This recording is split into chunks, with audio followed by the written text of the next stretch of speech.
श्रुति स्मृति इतिहास आदियों में यह बात सिद्ध कर दिया गया ज्ञान ही मोक्ष का साधन है, अतएव उसके लिए उपनिषद आरंभ करना उचित है। क्या हुआ था? किंच उपनिषद समाख्य यैव ज्ञानस्य एव परोपुरुषार्थ साधनत्वम अवगम्यते। उपनिषद इस शब्द की जो समाख्या, समाख्या माने सम्यक आख्या, व्युत्पत्ति, यह क्या धातु है, क्या प्रत्यय, क्या उपसर्ग है, क्या हुआ है, कैसे शब्द निष्पन्न हुआ, उसको कहते हैं समाख्या। यौगिक पदम समाख्या, मीमांसा दर्शन में कहा श्रुतिलिंग वाक्य प्रकरण स्थान समाख्या नाम उत्तरोत्तम पारदर्भम अर्थ प्रसाद, सूत्र में समाख्या का अर्थ कर दिया यौगिक पद। यौगिक का मतलब यही होता है प्रकृति प्रतिविभाग पूरक शब्दार्थ की निष्पत्ति करना। उपनिषद इस शब्दार्थ किस प्रकार से प्रकृति प्रतिविभाग पूरक निष्पादन जब करते हैं तो उससे भी यही निष्कर्ष निकलता है, ज्ञान ही एकमात्र मोक्ष का साधन है। ज्ञान से परम पुरुषार्थ साधनत्वम अवगम्यते। कहते कैसे, क्या है यह समाख्या बताइए। तथा ही उपनिषद इति उपनिपूर्वस्य सदैव विषणगत्यवसाधनार्थस्य रूपम आचक्षते। उपनिषद ये जो है इसमें दो है, उप और नी, ये दो निपात हैं, ये उपसर्ग कहो। तत्पूर्वक शदृढ़ी धातु है, शदृढ़ी धातु है, मूर्धन शकार था, धातु शासा से उसको दंत सकार हो जाता है, अतः ने सदैर लिख दिया। किन अर्थों में है वो? विषर्ण, गति और अवसाधन, तीन अर्थ है इस धातु का। अर्थस्य रूपम आचक्षते, उसका रूप उपनिषद से कहा जाता है। अतएव उपनिषद शब्देन व्याचिख्यासित ग्रंथ प्रतिपाद्य वस्तु विषया विद्या उच्यते। इसे उपनिषद शब्द के द्वारा सीधे सीधे अर्थ लेना चाहें और यही हो, उसका अर्थ है ब्रह्म विद्या। व्याचिख्यासित जो ग्रंथ जिसको आप पढ़ने जा रहे हैं, व्याचिख्यासन व्याख्यान करने के लिए इच्छित, ये जो आपका श्वेताश्वरोपनिषद, इस ग्रंथ के द्वारा प्रतिपाद्य जो वस्तु ब्रह्म, तद विषय जो विद्या, उस विद्या को ही उपनिषद शब्द के द्वारा कहा गया। ग्रंथ कैसे पर विद्या हो जाएगी? कहते तादर्थ्या ग्रंथोपि उपनिषद, विद्या के लिए ही होने से ये ग्रंथ को भी उपनिषद शब्द से कह दिया। निमित्त नैमित्तिक भाव का भेद करता हुआ कह दिया। ब्रह्म विद्या की प्राप्ति का निमित्त क्या है? ग्रंथ। ग्रंथ ना हो तो फिर अपने प्राप्त हो सकता है। इन दोनों का भेद व्यवहार करके कह दिया, ग्रंथ का नाम उपनिषद रख दिया। ये मुमुक्षवो दृष्टानुश्रय विषवितृष्णा सन्तः उपनिषद शब्दिता विद्याम तन्निष्ठतया निश्चयेन शीलयन्ति तेषाम अविद्या संसार बीज से विशरणात्।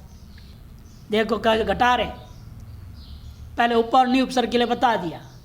उपकार किया गुरु के समीप में जाना और वहाँ नितराम स्थिरता पूर्वक रहना, ये नहीं कि इधर उधर भागते रहो बीच बीच में छोड़ छोड़ के, फिर आओ फिर जाओ फिर जाओ, ये नहीं होनी चाहिए। लगातार सुनिएगा तभी बनता है काम।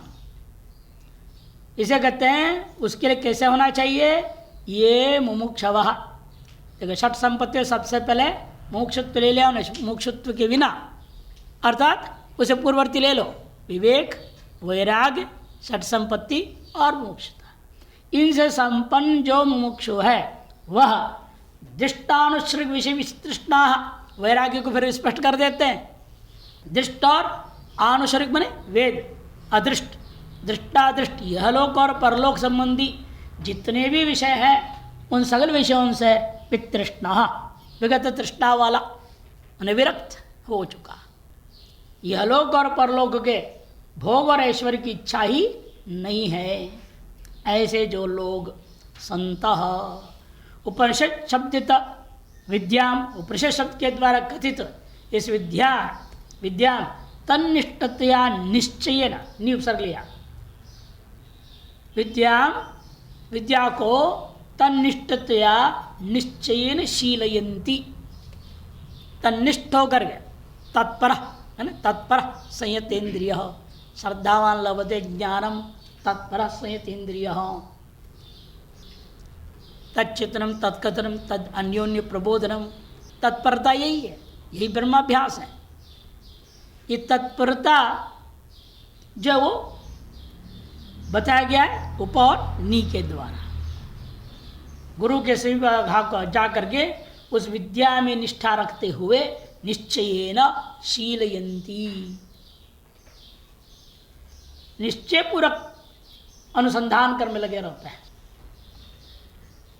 तेषाम अविद्यादे संसार बीजस्य, ऐसे मुमुक्षुओं के, तेषाम मने मुमुक्षुणाम, उनके अंदर जो अविद्या आदि जो संसार का बीज था, संसार बीजस्य अविद्यादे है विशरणात्, धातु का घटारे उप, गुरु के पास गया, जो श्रुति में गया श्रुतिम ब्रह्मनिष्ठम गुरुमेवाभिगच्छेत्, उसके अनुसार गया और वहाँ जा कर के निरंतर स्थित है और निश्चय पूर्वक चिंतन करने में लगा हुआ है श्रुत पदार्थों को। अतएव संसार का कारणीभूता बीजभूत जो विद्यादि वो शुरू में विशरणात् माने विनाशात, विनाश हो जाता है।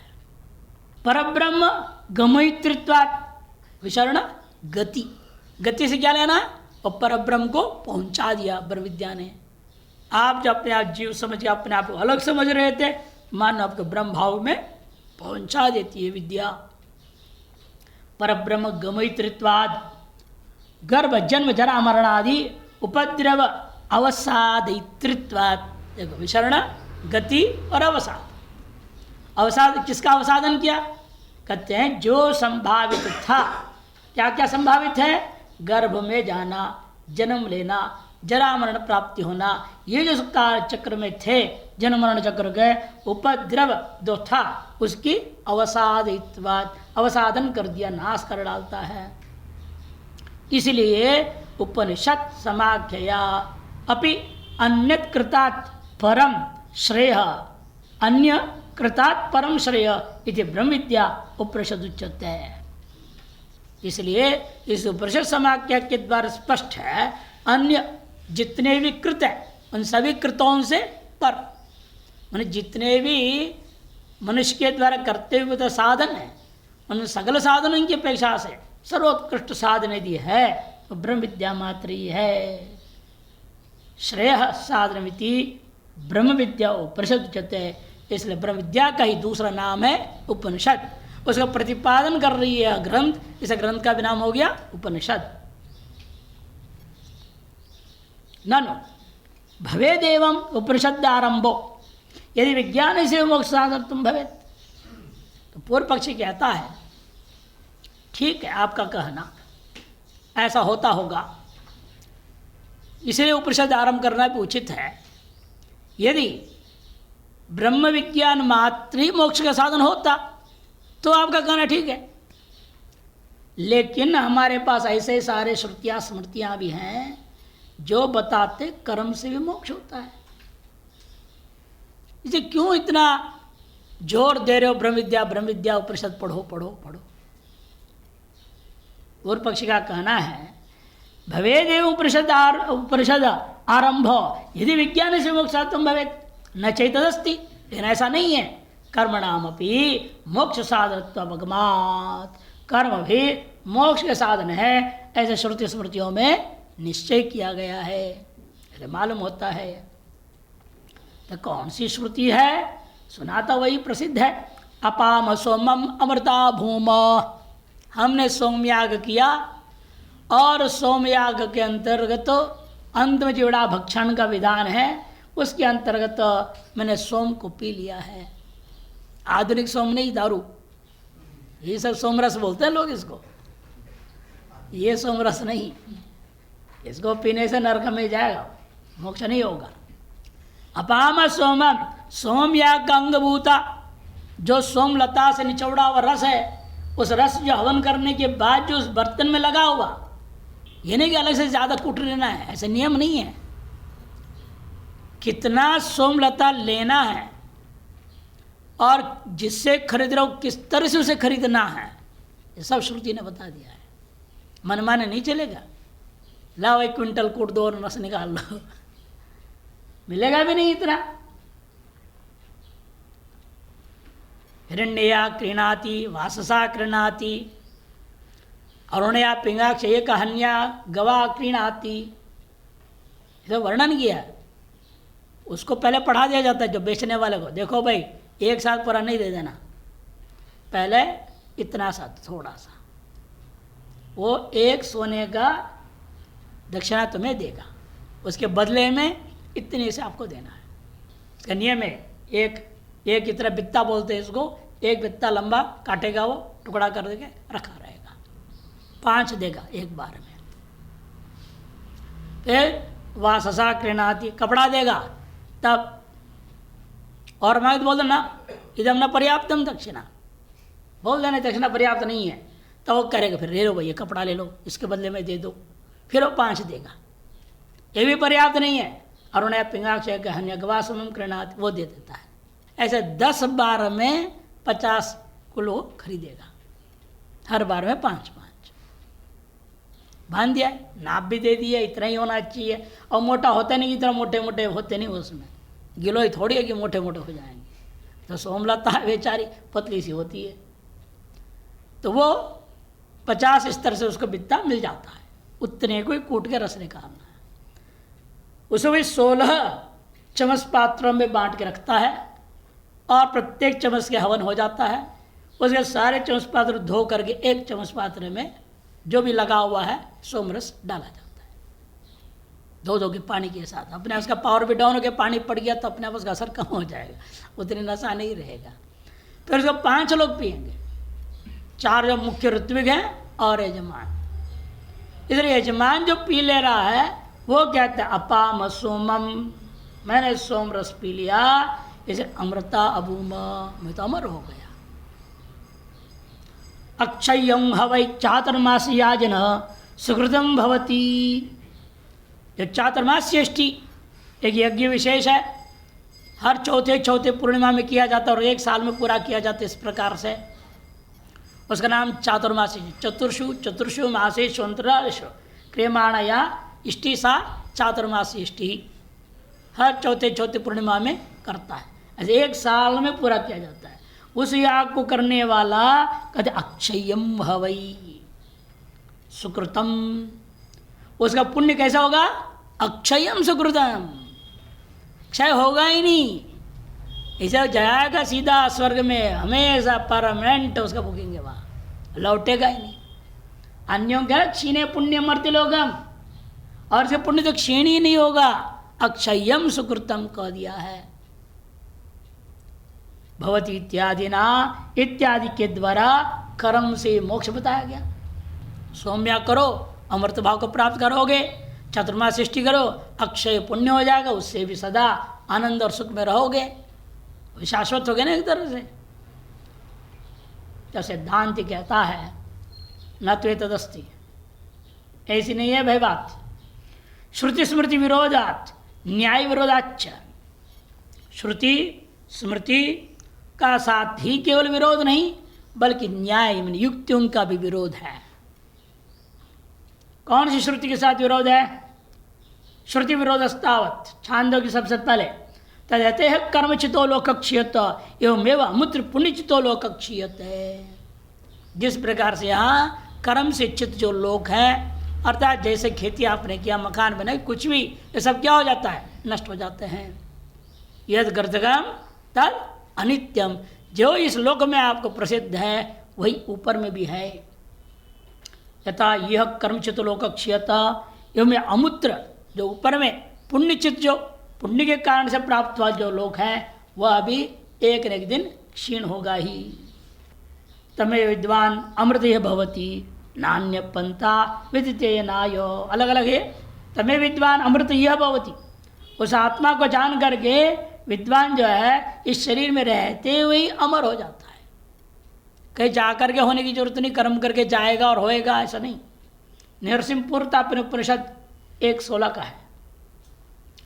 नान्य पंथा विद्यानाय, ये तो श्वेताश्वर परिषद यहीं का है, 6:15 नान्य पंथा विद्यते अयनाय।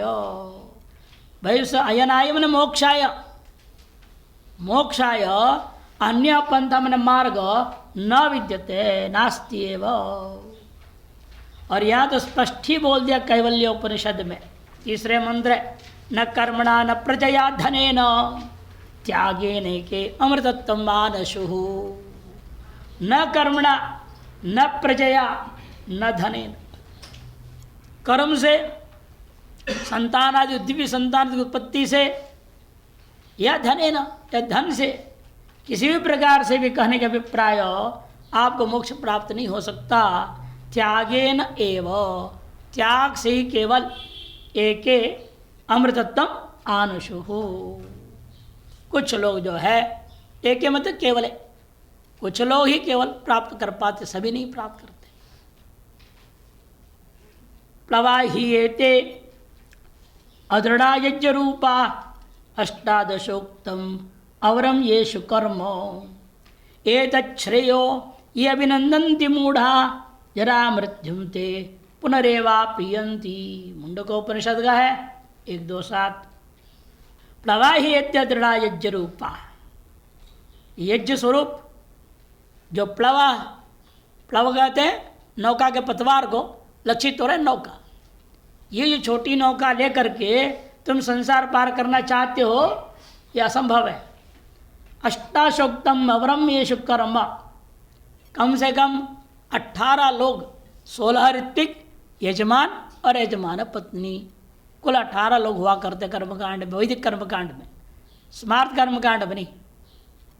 वैदिक कर्म करने के लिए 18, और कैसे वो 18 हो जाए, 16 ऋत्विक, पति पति तो मिला के 18। अष्टादशोक्तम अवरम येषु कर्म, येषु जो है जिनमें कम से कम 18 संख्या हुआ करता है, ऐसे जो कर्म जो है यज्ञ रूपा, वह निश्चित रूपेण अदृढ़ा प्लवाह, दृढ़ नौका नहीं है वो, अदृढ़ा नौका।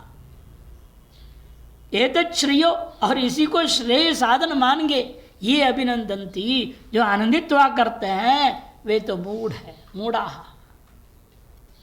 जरा मृत्युम ते पुनरेवाभियन्ति, निश्चित रूपेण वे लोग दोबारा जरा और मृत्यु को प्राप्त कर जाएंगे, उन्हें पुनर्जन्म को प्राप्त अवश्य करेंगे।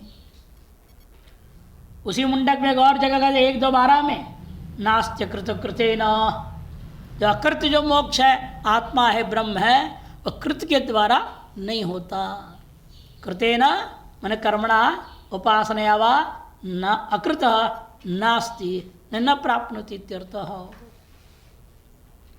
महाभारत में कहते हैं 12:241 7वें श्लोक में, कल भी आया था ये, कर्मणा बध्यते जंतुर विद्याच विमुच्यते तस्मात् कर्म न कुर्वन्ति यतः पारदर्शिनः। कर्मणा बध्यते जंतु, ये जीव जो है कर्म से बंधता है और विद्या से मुक्ति को प्राप्त करता है। इसलिए जो यति पारदर्शी होते हैं, मैंने पार को दर्शन करने की इच्छा वाले होते हैं, तत्स्वभाव वाले होते हैं, तच्चिल तद्धर्म तत्साधुकारिषु नीनि प्रत्यांत है ना, पारदर्शी होने के नाते वे यति लोग कर्मकांड में व्यस्त नहीं होते। न कुर्वन्ति अज्ञानमल पूर्णत्वात् पुराणो मलिनः स्मृतः तत्क्षयाद्वै भवेन्मुक्तिर् नान्यथा कर्म कोटिभिः। इसी पुराण आदि का श्लोक है ये। अज्ञान मल पूर्णत्वात्, अज्ञान से जन्य, अज्ञान की वजह से मल से परिपूर्ण हो गया है। कौन? पुराण, जो आत्मा। मलिन स्मृता, इसलिए इस आत्मा को मलिन करके ही लोग कहा करते हैं। इन वास्तव में मलिन कौन है? आत्मा नहीं है। अत्यंत मलिनो देहो देही चात्यंत निर्मलः उपयोरंतरं ज्ञात्वा कस्मै शौचम विधीयते। श्रुति कहती है स्पष्ट, वास्तव में मलिन है आपके शरीर मात्र। आत्मा तो अत्यंत निर्मल है, लेकिन भ्रांति से अज्ञान रूपी जो है कारण के वजह से मल से पूर्ण मानता है, अतएव आत्मा को मलिन करके समझता है। तत्क्षयाद्वै भवेद मुक्ति ही, उस मल का क्षय, कारण सहित अज्ञान सहित मल का क्षय होने से मुक्ति हुआ करती है। नान्यता कर्म कोटि भी, करोड़ों कर्म कर लो तो भी मुक्ति तो होने वाली नहीं है। प्रजया कर्मणा मुक्तिर धनेन च सतां नहि, त्यागेन एकेन मुक्ति ही स्यात् तदभावे भ्रमन्त्यहो। प्रजया कर्मणा धनेन च सतां मुक्तिर्नहि, सत्पुरुषों का विवेचन है कि प्रजा कर्म धन इत्यादि से मुक्ति नहीं होगी, किंतु त्यागेन एकेन मुक्ति स्यात्, एकमात्र त्याग रूपी साधन से मुक्ति हुआ करती है। तदभावे भ्रमन्त्य हो, उसके अभाव हो जाए, मैंने त्याग के अभाव है, मैंने कामनाएं हैं, तो निश्चित रूपेण वे संसार में भ्रमण करते रहे। दंद्रम्यमाणा पर्यन्ति मूढ़ा, कठोपनिषद में कहा। कर्मोदय कर्म फलानुरागास तथानुयन्ति न तरन्ति मृत्युम, ज्ञानिन विद्वांस तेज अप्येति नित्यम, न विद्यते ह्यन्यता तस्य पंथाः। कहीं अभ्येति पाठ है, कहीं अप्येति भी पाठ है, दोनों कोई फर्क नहीं, एक ही अर्थ है। अभि और अपि उपसर्ग भेद है। कर्मोदय कर्म फलानुरागास, कर्मोदय का मैंने कर्म का फल का उदय होने पर उसी कर्म के फल में अनुरक्त हो जाते हैं। तथा अनुयंति न तरंति मृत्युम, वे निश्चित रूपेण उसी के अनुसार बार बार मृत्यु को प्राप्त होते हैं, वे मृत्यु को तर नहीं सकते। न तरंति मृत्यु, फिर कैसे तर जाएंगे मृत्यु से, इस संसार से? जाने न विद्वान नित्यम तेज अभ्येति अप्येति, एकमात्र ज्ञान रूपी साधन से यह विद्वान जो है अपने नित्य तेज स्वरूप सब प्रकाश आत्मा है उसको प्राप्त कर लेता है। अन्यथा अन्य प्रकार से तस्य उस मोक्षस्य पंथाः न विद्यते, कोई दूसरे मार्ग है ही नहीं। उन्हीं श्रुतियों पूर्वक श्रुतियों के आधार पर सब पुराण आदि स्मृतियों में इस प्रकार के श्लोक मिलते हैं। गीता में लौटते हैं, एवं त्रिधर्मम अनुप्रपन्ना गता गतम काम कामा लभन्ते। एवं त्रिधर्मम अनुप्रपन्ना, जो कर्मकांड के शरणागत रहते हैं, त्रिधर्म कहते हैं, तीन वेदों में कहे सकल कर्मकांड, उसी में ही शरणागत होकर जो रहते हैं वे गतागतम गमनागमन वाला मार्ग कोई अनुप्रपन्ना प्राप्त करके काम कामा लभन्ते, विभिन्न प्रकार की कामनाओं से युक्त जो कामी है उन्हीं को ही वो प्राप्त कर लेता है। अन्यत्र का है शर्मार्थम आश्रमाश्चापि वर्णानाम परमार्थतः। वस्तुतः परमार्थतः मने वस्तुतः वर्णानाम जो है सकल वर्णों के लिए विहित जो भी आश्रम धर्म है, ब्राह्मण क्षेत्र वैश्यूत्र चार वर्णों के लिए वर्णानाम यद विहितम जो है आश्रमाः, आश्रम जो विधान किया ब्रह्मचर्य गृहस्थ वानप्रस्थ संन्यास आश्रम, ये सब श्रमार्थम एव, केवल श्रम है, इसे मोक्ष मिलने वाला नहीं है। एक और अन्य तरीका दे रहे हैं, आश्रमेर्न च वेदैश्च यज्ञै सांख्यैर्व्रतैस्तथा उग्रैस्तपोभिर्विविधैर्दानैर्नानाविधैरपि न लभन्ते तम् आत्मानं लभन्ते ज्ञानिनः स्वयं। जो ज्ञानी लोग अपने स्वरूप चिंतन करने से स्वयं प्राप्त कर लेते हैं, उस आत्मा को अन्य लोग इन चीज़ों के द्वारा प्राप्त नहीं करते।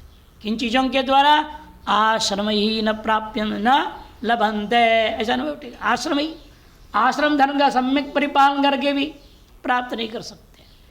चारों वेद रट के नित्य अभ्यास करने पर भी प्राप्त नहीं कर सकते।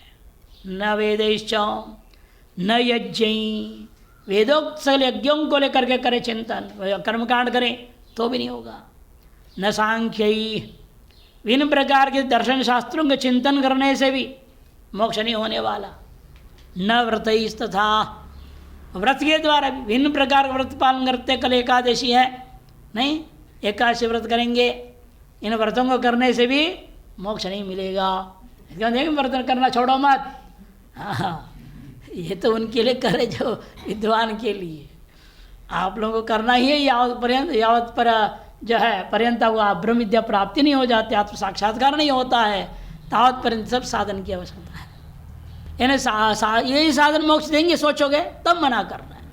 मैं व्रत करूँगा पूरा 24 एकादशी सम्यक व्रत करूँगा, आजीवन करने से मेरे को मोक्ष हो जाएगा सोचोगे, उसके लिए निषेध कर। न व्रतैर मोक्ष, व्रतों को करने से मोक्ष नहीं होता।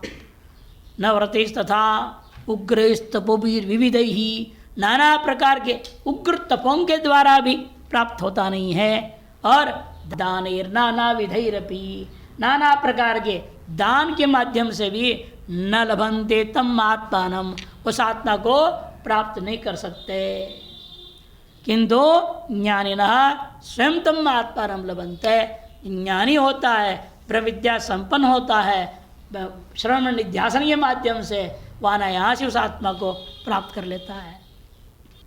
त्रिधर्मम अधर्मार्थम किम पाक फल सन्निभम, नास्तात सुगम किंचिद अत्र दुख शताकुले, तस्मान मोक्षा यतता कथम से व्यामयात्री। देर श्लोक है कहीं का। त्रिधर्मम, तीनों वेदों में क्या जितने भी कर्मकांड और उपासनाएं हैं ये सब अधर्मार्थम वेद, ये सब अधर्मिक है। समझो कि मोक्ष नहीं देंगे तो अधर्म माना जाएगा उस दृष्टिकोण से। स्वर्गादि भले देंगे, लेकिन मोक्ष न देने से एक तरह से पाप ही है समझो सब कर्मकांड। जैसे कर्म जड़ा का देते वेदांती, कर्मकांड में आसक्त रखने वाले। त्रिधर्मम अधर्मार्थम, दृष्टांत क्या दे रहा है? किम पाक फल सन्निभम। किम पाक किस वृक्ष का नाम है? सेमल वृक्ष। सेमल वृक्ष का फूल बहुत लाभकारी है, लेकिन फल इतना लाभ नहीं देता। ब्रह्मचर्य के लिए बहुत ही बढ़िया चीज़ है सेमल का फूल। लाल लाल फूल निकलते बहुत बढ़िया होते, बड़े बड़े पेड़ होते हैं सेमर के। सेमर भी कहते कोई, सेमल रले और अभेदात कर देते हैं लोग, और सेमर भी कहते कहीं कहीं, सेमल भी कहते हैं। उसके फल अंदर से खोखला होता, कुछ नहीं होता है। वैसे भी खोखला है कर्मकांड, ये कुछ भी दमदार चीज़ देने वाला नहीं है। इसे कहते किम पाक फल निभम। किम पाक माने सेमल, उसके वृक्ष के फल के समान बिल्कुल खोखला है कर्मकांड। नास्ति तात सुखम किंचित, कि वास्तव में जितने भी कर्मकांड कर लो उससे वास्तव कोई खास सुख प्राप्त नहीं होता। किंतु अत्र दुख शताकुल है, सैकड़ों प्रकार के दुख से व्याप्त है, चारों तरफ से घिरा हुआ है। ऐसे ही समय लेश मात्र सुख जो अनुभव भी हो वह वास्तव में सुख ही नहीं माना जाएगा। तस्मात् से मोक्ष के लिए यत्न करता हुआ मैं इन त्रयी में विहित मेरे द्वारा मया त्रयी सेव्या कथम, तीन वेदों में कहे कर्म और उपासनाओं में मैं क्यों लगा रहूँगा, अर्थात मैं नहीं लगूंगा। सुना है ना दासबोध का वो जो दृष्टांत है, नहीं कई बार बताया है। शहद का बूंद चाटता है, चारों तरफ से मौत, लेकिन शहद का बूंद चाटने में मज़ेदार रहता है। ये कहानी इस प्रकार से वर्णन किया। कोई आदमी जंगल गया था, जंगल में मंगल करने गया, डोल डाल के लिए, डोल डाल बोलते हैं यहाँ, नहीं शौच करने गया तो बेचारे कमंडलों लेकर के, अब वहाँ पर आ गया बाघ, हद्दे के भागा वो बचने के लिए जान बचाते। अब भूल गया दिशाई, उसे में होश कहाँ रहता है, गांव इधर है, भाग नहीं इधर, उधर ही भाग के जंगल के अंदर ही, जंगल के अंदर भागे तो भगाते गया वो। अब वो कोई सूखा कुआं था और उसमें धड़म से गिर गया। दिखा ही नहीं क्यों, घास उगे हुए थे, दिखता ही नहीं। अब उसे गिर गया, जब गिर रहा था कहीं ना कहीं जब पैर इधर उधर हो जाता ना, कोई ढूंढते ना कोई सहारा मिल जाए, पकड़ लो, पकड़ने के हाथ ऊपर गया तो मधु के छत्ते पे चोट लग गया। और जब पैर नीचे जा रहा था वही घास ही अंत में पकड़ा। घास भी सब सूखे रूखे थे, वो भी उखड़ने लगे। उसके पैर के अंदर जाने मार से नीचे से सांप थे, नीचे सांप आने लग गया, वो भी नीचे से फुसफुस कर रहा है। सामने शेर बाबा खड़ा है, ऊपर से मधुमक्खियों के चारों तरफ से जो है वैक्सीनेशन दिया जा रहा है। Corona first dose, second dose, third dose लगातार चल रहा है। एक के बाद एक मार रहे बेचारे, वो डंक। मौत ही मौत एक तरह से है, सामने मौत है, नीचे सांप मौत है, जिसको पकड़ा है वो घास उकड़ रहा है, वो भी मौत है। चार ये भी खूब मार रहे डंक, वो भी मौत के लिए कष्ट है। उस बीच में शहद का जो बूंद टपक रहा है उसका आस्वादन, वाह, ऐसे जो है प्राकृतिक क्षण तो जिंदगी में कभी नहीं मिला। वही है कर्मकांड से प्राप्त हो सुख, वो लेसु के समान है। चारों तरफ से दुख शता कुले अत्र धातु सुगं किंचित, ये जो मानते हो वास्तव वो नास्ति वा।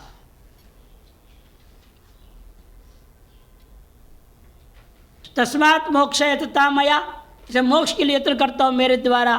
त्री कथम सेव्या, मैंने तीनों का वेदों में कहा हुआ कर्मकांड में सेवन करने योग्य कैसे हो सकता है, मैंने नहीं हो सकता है। अज्ञान पाशबद्धत्वात् अमुक्त पुरुष स्मृत ज्ञानात् तस्य निवृत्ति स्यात् प्रकाशात् तमसो यथा तस्मात् ज्ञानेन मुक्ति स्यात् अज्ञानस्य परीक्षयात्।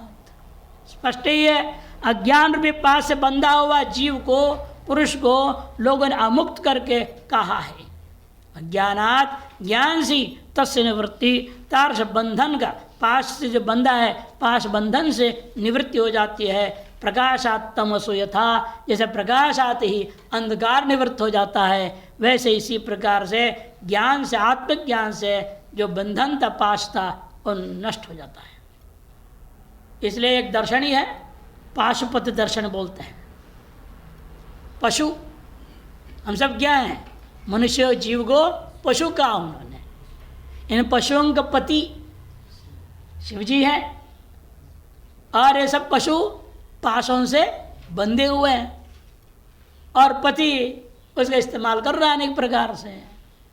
लेकिन यदि हम वास्तव में सब पशु के जो पति हैं, उस पति के द्वारा उपदिष्ट जो सिद्धांत है, उस सिद्धांत का नाम इसलिए पाशुपत, पशुपतिना प्रोक्तम पाशुपतम।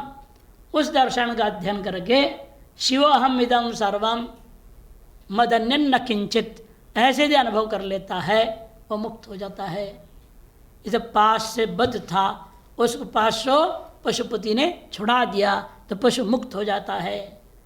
कैसे करते हो भी, ज्ञानात् तस्य निवृत्ति स्यात्, ज्ञान से उस पाश की निवृत्ति होगी।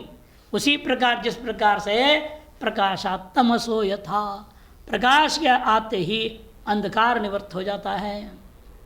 तस्मात् ज्ञानेन मुक्ति स्यात् अज्ञानस्य परीक्षयात्। निष्कर्ष यह निकलता है, ज्ञान के द्वारा अज्ञान का परिक्षय माने परिक्षय पूर्णतया परितः नष्ट हो जाने पर मुक्ति होती है।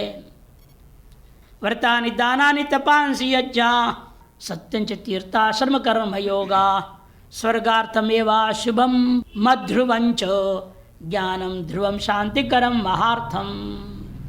देखिए, इस प्रकार से इतने सारे मंत्र, इतने सारे श्लोक देना लगता है इसीलिए ही है स्पष्ट हो, आदि जगदगुरु शंकराचार्य जी का नहीं हो सकता है।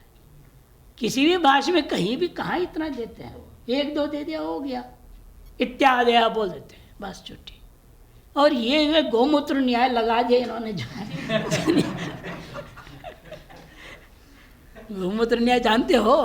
हाँ, वो जो है बैलगाड़ी नहीं होता, बैल नहीं चलता है सड़क पे, देखो जो मूत्रने लगता है तो यूँ यूँ यूँ करता हुआ किलोमीटर लंबा तो मूत्रते जाता है, और चालू हो गया तो बंद नहीं होता है। आप बड़े खड़ा करो, कुछ भी करो, बोलते रहो, वो अपना करते। वैसे गोमूत्र न्याय कहा जाता है, बोले जा रहे पर वही बात एक बार हो गया, श्रुति स्मृति दो चार दे दिया, हो गया। जगदगुरु आदि शंकराचार्य की प्रक्रिया तो यही रही, उनकी शैली ये थी। उसी विपरीत शैली इतनी सारे देर बात वही वही घूम घूम के वही बोलना, श्रुति पुराण, ये पुराण, वो पुराण, महाभारत ले, रामायण लो, इधर लो उधर लो, इतनी देने की जरूरत नहीं है, इतना जोर देने की क्या जरूरत है। इसे लगता है कोई अन्य शंकराचार्य, इसलिए ही लोग मानते हैं ये आद्य गुरु शंकराचार्य जी का नहीं है। इन्हें अच्छा है, इन्हें कम से कम बहुत सारे पुराणों की इकट्ठा संग्रह तो दे दिया, कहाँ क्या बोल रखे, तुम्हारी दुर्दशा क्या है, दयनीय दशा का वर्णन कर रहे हैं, है कि नहीं, तो क्या करना है वो भी बता दिया। संग्रह अच्छा किया इन्होंने बेचारे ने। व्रतानि दानानि तपांसि यज्ञा सत्यंच तीर्थाश्रम कर्म योगा स्वर्गार्थमेवा शुभ ध्रुवंच ज्ञानं ध्रुवं शांतिकरम महार्थम। व्रत दान तप यज्ञ सत्य तीर्थ आश्रम कर्मयोगा स्वर्गार्थमेव अशुभम अध्रुवंच।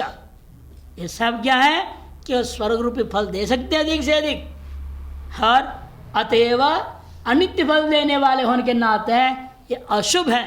अध्रुव मैंने अनित्य, फिर ध्रुव नित्य और शुभ कौन है, कहते ज्ञानम ध्रुवम, एकमात्र ज्ञान है जो आत्मस्वरूप होने के नाते वो ध्रुव है, नित्य है। शांतिकरम, शांतिकर है। महार्थंच, महान प्रयोजन वही है, अर्थात परम पुरुषार्थ मोक्ष वही है। यज्ञेर्देवत्वम आपनोति तपोभिर्ब्रह्मण पदम दानेन विविधान भोगान ज्ञानात् मोक्षम अवाप्नुयात्। यज्ञेर्देवत्वम आपनोति, कर्मणा देवलोक, बृहदारण्यक उपनिषद में कहा है, जिसे कहते हैं यज्ञों के द्वारा मरणोत्तर काल में देव भाव को प्राप्त कर सकते हैं। तपोवीर ब्रह्मण पदम, तप के द्वारा ब्रह्मा जी के पद को भी प्राप्त कर सकते हैं। दानेन विविधान भोगान, दान के माध्यम से विविध प्रकार के भोग प्राप्त हो जाएगा। कि जैसा चीज दान कर रहे हैं उसके ऊपर निर्भर होता है। सर्वेषु दानेषु ज्ञान दानम परम दानम, सगल दानों में ज्ञान दान परम दान कहा कि यह मोक्ष प्रदान करता है। इसे ज्ञान के साधन को भी दान करो, वो भी आपके अंतर बहुत काम करेगा। जैसे बहुत लोग होते हैं ना, ग्रंथ दान कर देता है तो लाभ देता है उससे, तो दान करना चाहिए, लेकिन उस चीज़ का दान दो जिससे आपके ब्रह्म विद्या में उपयोगी हो। अब भंडारा दो तो ठीक है, वो भी दो, मना नहीं है, देना चाहिए, लेकिन जो है उससे आपको भी अगले जन्म में भंडारा खाने को मिल जाएंगे। ये सावधान रहना चाहिए। अन्न दान करें, वस्त्र दान करें, कोई चीज़ दान करें, उसका संकल्प इसलिए ब्रह्म विद्या प्राप्ति होनी चाहिए, नहीं तो क्या होगा, विविध भोग देगा।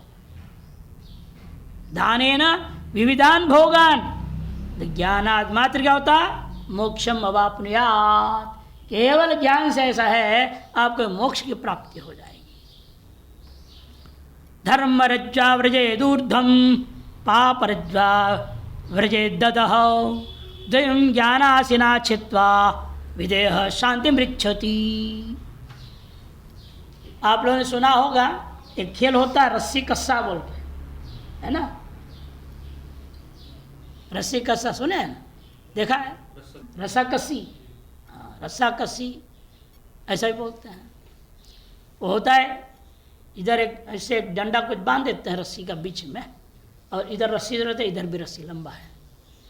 अब इधर 10-20 लोग लगे, उधर 10-20 लोग लगे रहते, दो टीम बन जाते, दो गुट, और इधर खींचते, तो वही बीच में लकीर होता है, वो इधर जाए उधर जाए निर्भर होता है। इधर चला गया ज़्यादा और उधर गिर ही गए, खींचते खींचते तो वो जीत हो गया। उधर जाने नहीं दिया ना, विपक्ष में जाने नहीं दिया, इधर वाले खींच दी तो ये जीत हो जाएंगे। वही हालत यहाँ है। धर्म और धर्म, ये जीव बीच फंसा पड़ा है डंडा जैसे, और धर्म एक तरफ रस्सी है, अधर्म दूसरी तरफ रस्सी है। और रस्सी क्या कर रहा है, या धर्म की रस्सी उधर खींच देता है, कभी तो बलवान हो जाता है, वो ग्रुप बलवान हो जाता, क्या होता है उधर खींच जाएगा, उसकी जीत हो जाती है। जब धर्म बलवान हो गया तब आपको स्वर्ग पहुंचा देगा। जब अधर्म में बलवान हो जाए, ये जीव बेचारा इधर खिसक गया तो नरक में चला जाएगा। तो बेचारा जीव फंसा पड़ा है, रस्सी के अंदर लपेटा हुआ है, और वो इधर कभी उधर, कभी इधर कभी उधर, जिसको बार होता है पेंडुलम जैसे इधर उधर होते रहता है बेचारा, कभी ज्ञान कभी संसार, कभी कुछ कभी कुछ। वही कह रहे हैं यहाँ धर्म रज्ज्वा, धर्म रूपी रज्जू से बंधा हुआ, व्रजेत ऊर्ध्वम, ऊर्ध्व की ओर चला जाता है। पाप रज्ज्वा, पाप रूपी रज्जू से बंधा हुआ, व्रजेत अधो, नीचे की ओर चला जाता है। यूं रस्सा कसिया, रस्सी कस्सा क्या द्वारा खींचा जा रहा है बेचारा वो। तो यम ज्ञानासीना चित्वा, आप लेकिन दोनों रस्सी को काट दो तभी मुक्ति होगी। धर्म की रस्सी भी काटनी है, अधर्म रस्सी भी काट देना है। अरे कैसे काटेंगे? असंग शस्त्रेण दृढ़ेन चित्वा, गीता में भी है ना, वही कहते हैं। बस ज्ञान रूपी असीना, ज्ञान रूपी तलवार से, चाकू से क्या करना? द्वयम चित्वा, दोनों धर्माधर्म नाम की रस्सी को काट दो, तब विदेह, तब अपने आप शरीर संबंध से रहित हो जाओगे। शांति मृच्छति, शांति रूपी मोक्ष को तुम प्राप्त कर लोगे। ये भी महाभारत ग्रंथ में आ रहा है, 12:331 44वां श्लोक है। त्यज धर्मम अधर्मंच उभे सत्यानृते त्यज, उभे सत्यानृते त्यक्त्वा येन त्यजसि तत्यज। त्यज धर्मम अधर्मंच, धर्म अधर्म दोनों के संबंध त्याग करो। सत्य और अनृत, इनसे भी, इन दोनों से भी आप पृथक हो जाएं। त्यज सत्यानृते उभे, उभे सत्यानृते त्यक्त्वा, सत्य अनृत को भी त्याग करके क्या करना है? येन त्यजसी तत्यज, जिसके द्वारा इन सबको त्यागते हो अंत उसे भी छोड़ देना है। किसे त्यागते हो सबको? अहंकार से। मैंने ये त्याग दिया, मैंने ये छोड़ दिया, मैंने वो छोड़ दिया, बोलते भी हैं लोग। इतना बढ़िया नौकरी था, मैंने छोड़ दिया। ये भी अहंकार घुस गया दिमाग में। इसे ये न त्यजति त्यक्त्यज। सत्यानृत का तात्पर्य है, सत्य मने शास्त्र और अनृत मने लोक। लौकिकी व्यवहार और शास्त्रीय व्यवहार, ये सबको त्यागना पड़ता है। जिसके कारण से धर्माधर्म उत्पन्न होता है उसको त्याग देना है। धर्माधर्म के कार्य को त्यागो, उसे कारणीभूता शास्त्र लोक व्यवहार जो कारण है उसको भी त्याग दो। उसे कार्य कारण उभय को त्यागने के अनंतर जिसके द्वारा कार्य कारण भाव को त्याग रहे हो उसको भी त्यागना होता है। और तभी संभव है जब आप विद्या प्राप्त करें सम्यक प्रकार से। ये विद्या ददाति विनयम, वही अहंकार को झुकाने के सामर्थ्य रखता है। वह भी यदि सम्यक प्रकार से विधिवत गुरुवत से अध्ययन करके गुरु कृपा पात्र बने तब होता है, नहीं तो भी अहंकार बढ़ा देता है। मैं बड़ा विद्वान हूँ। एक आश्रम के आचार्य ऐसी बोले थे, हमको स्वामी जी क्या करे, आश्रम में रहता तो हूँ लेकिन जो है ठीक नहीं है। क्या हो गया? अरे मैं विद्वान हूँ, मेरे को उचित सम्मान नहीं देते ये लोग। अपने आप के सब मूर्ख, सब कोठारी हो जाते हैं, अनपढ़, वो हावी होते हैं हम पे। तो हमने कहा महाराज ये आपकी लौकिक की दृष्टि है, थोड़ा आप शास्त्रीय दृष्टि से विवेचन कीजिए ना। आप ही पढ़ाते हो मान आप मानव समय कृत्वा लाभा लाभ, ये किस लिए? अपने लिए नहीं है। यदि उनने अपमान कर दिया, किसी ने आपको कुछ कह दिया तो क्या बात, दुस्वप्नवत भूल जाइए और अपने लक्ष्य में लगे रहिए। आप अपने लक्ष्य में लगे रहेंगे ना, जितने आज आपके खिलाफ हैं वो सब एक निधन पे घुटने टेक देंगे आपके सामने। लेकिन आपको दृढ़तापूर्वक टिकना पड़ेगा। हमने दृष्टांत दिया, बताया जाता है छोटे महाराज के साथ अनेक प्रकार का अन्याय हुआ, लेकिन अडिग रहे। अंत स्थिति दुनिया को कोई साधु नहीं था जो अधिकतर समाज जो विदेश और शास्त्र पढ़ने वाले नहीं जानते हो, नहीं झुकते हो। बड़े बड़े आचार्य मंडलेश्वर कोई भी हो सब आगे झुकते थे। शंकराचार्य जी भी आए यहाँ, वो कहे कि दर्शन करने के लिए, लोग आते जाते बैठे रहते थे, उनको लेना देना नहीं। आगे शंकराचार्य को आगे कान में सुनाया, हाँ ठीक है महादेव महादेव है, महादेव सबको महादेव। उन खुद को जाना पड़ा दर्शन। आप अपनी स्थिति बनाइए ना, उस स्थिति। ये सा ब्राह्म स्थिति पार तो उपदेश देते हो, अरे ब्राह्म स्थिति में आ जाओ, कैसे होगा महाराज? कुछ नहीं, ब्राह्मी बूटी खाओ। तो ब्राह्मी खाओ, ब्राह्मी स्थिति प्राप्त करो, और क्या करें? दिमाग शांत रहेगा ब्राह्मी बूटी खाने से। ये जो खचर खचर चल रहा है शांत हो जाएगा अपने आप। साथ में थोड़ा शंख पुष्प भी मिला लो और बढ़िया शांत हो जाएगा। तो ज्ञान स्थिति धीरे धीरे प्राप्त हो जाएगी। तो इसलिए ये सब चीज़ें कहने के लिए नहीं होता है, अपने जन उतारने के लिए होता है। विद्या ददात विनयम, उसके विनय ये न त्यजित त्यजन बन नहीं सकता। जिस अहंकार से सबको त्यागा है उस अहंकार को त्यागना असंभव जैसा हो जाता है।